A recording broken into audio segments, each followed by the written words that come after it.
BJP सरकार पोतारो RSS go back RSS go back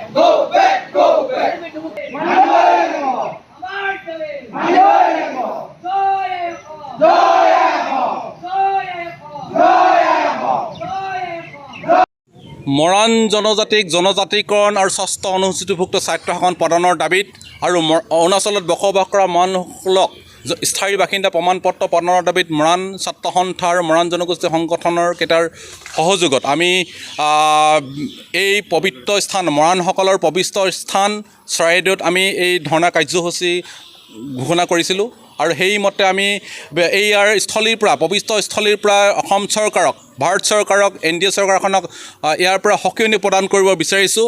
Moran জনগোষ্ঠীটোক ইমান দিনেই জনজাতিকৰণ দিম বুলি যি মিথ্যাচাৰ কৰি আহিছে তাৰ যদি অতি সোনকালে আমাক অৱগত যদি নকৰে জনজাতিকৰণ বিষয়টো যদি স্পষ্ট কৰি নিদিয়ে তেনেহ'লে অনাগত দিনত মৰাণসকলে ওলাই আহিছে মৰাণেই আন্দোলন ঘোষণা কৰিছে এই ধৰ্ণা কাৰ্যসূচী বাইক ৰেলী বা প্ৰতিকৃতি দাগ কাৰ্যসূচীৰ পথত তেখেতলোকে কোনো গুৰুত্ব যদি প্ৰদান নকৰে ইয়াৰ প্ৰত্যুত্তৰ কিন্তু ভয়ংকৰ হ'ব।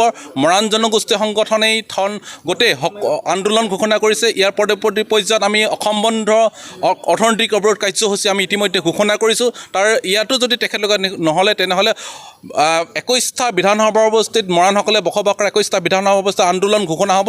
ইয়াৰ প্ৰত্যুত্তৰ ইয়াৰ পৰাই BJP চৰকাৰখনক আমি ইয়াৰ পৰাই আমি পালিয়ে পোখালি আমি উঘালি পঠিয়াম আমি মৰাণসকলে যদিহে 26 চনৰ ইলেকশ্যনৰ ইয়াৰ উত্তৰ নিদিয়ে। গতিকে ভাৰত চৰকাৰক BJP চৰকাৰক হিমন্ত বিশ্ব শৰ্মাক অতি সোনকালে মৰাণসকলক জনজাতিৰ বিষয়টো স্পষ্ট কৰিবলৈ আমি আহ্বান জনালোঁ।